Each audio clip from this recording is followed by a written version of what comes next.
സ്കൂളിൽ നിന്ന് വന്നാലും ക്ഷീണം തീർക്കാനായിട്ട് 1 മണിക്കൂറെങ്കിലും എനിക്ക് കിടന്നുറങ്ങണം. ഒന്നുറങ്ങി എണീറ്റ് കുക്കുസാറിന് ട്യൂഷനും പറഞ്ഞു വിട്ടിട്ട് ഇനി ലഞ്ച് ബോക്സിലിരിക്കുന്ന ലഞ്ച് കിറ്റിലിരിക്കുന്ന പാത്രങ്ങളൊക്കെ ഒന്ന് കഴുകണം. ഫ്രിഡ്ജിലിരുന്ന മീനും ദോശമാവും ഒക്കെ എടുത്ത് വെളിയിൽ വെച്ചിട്ടുണ്ട് ഡിന്നറിന്. ബാക്കി ഇത് ഇത്രയും ചോറേ ഉള്ളൂ. അത് കുക്കു ട്യൂഷൻ കഴിഞ്ഞ് വരുമ്പോൾ വാരി കൊടുക്കാം. മീൻകറി വെക്കാനായിട്ട് വലിയ ആവേശത്തിൽ ഇങ്ങോട്ട് വന്നതാണ്. പക്ഷേ മീനൊക്കെ ഐസിൽ കല്ലായിട്ടിരിക്കുന്നു. മീൻകറി വെക്കാനായിട്ട് വന്ന മൂടങ്ങ് പോയി കിട്ടി. ഇനിയിപ്പോൾ ചായ കുടിക്കാം. എനിക്ക് ചായയും ആനന് കോഫിയും.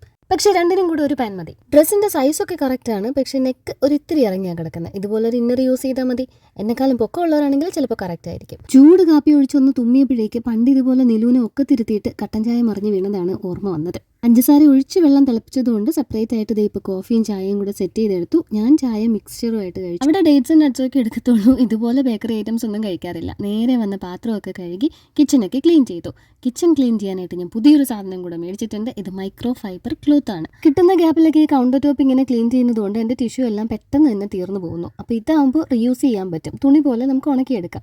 കണ്ടപ്പോൾ എനിക്ക് പണ്ട് മുറിവിൽ കെട്ടുന്ന ആ വൈറ്റ് തുണി പോലെയാണ് തോന്നിയത്. പക്ഷേ അതിനേക്കാളും കട്ടിയുണ്ട്, സോഫ്റ്റ്നെസ്സും ഉണ്ട്. ഗ്ലാസ് ടോപ്പ് ഇങ്ങനെ പേപ്പർ വെച്ച് തുടച്ചാൽ നല്ല ഷൈനിങ് ആയിട്ടിരിക്കും. അതാണ് ഞാൻ ടിഷ്യൂ മേടിച്ചതിൻ്റെ പേർപ്പസ് തന്നെ. അതൊന്ന് ട്രൈ ചെയ്തപ്പോഴത്തേക്ക് കൊള്ളാം. നമ്മൾ ആ ടിഷ്യൂ പേപ്പർ വെച്ച് തുടയ്ക്കുമ്പോൾ ഉള്ള ആ ഒരു തിളക്കമൊക്കെ ഇപ്പോഴും വന്നിട്ടുണ്ട്.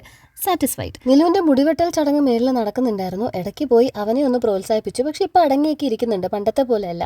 ഇതൊക്കെ കഴിഞ്ഞപ്പോഴത്തേക്ക് കുക്കുസാർ ട്യൂഷൻ കഴിഞ്ഞ് വന്നു. അവൻ ആ ചോറ് അങ്ങ് വാരി കൊടുത്തു. ആ പണ്ടാരം മീൻ്റെ ഐസ് ഇതുവരെ വിട്ടിട്ടില്ല. അപ്പം അതിന് ഞാൻ മറ്റൊരു വീഡിയോ ആയിട്ട് അപ്ലോഡ് ചെയ്യാം. സപ്പോർട്ട് ചെയ്യുന്ന എല്ലാവർക്കും ഒരുപാട് താങ്ക്സ്. അടുത്ത വീഡിയോയിൽ കാണാം.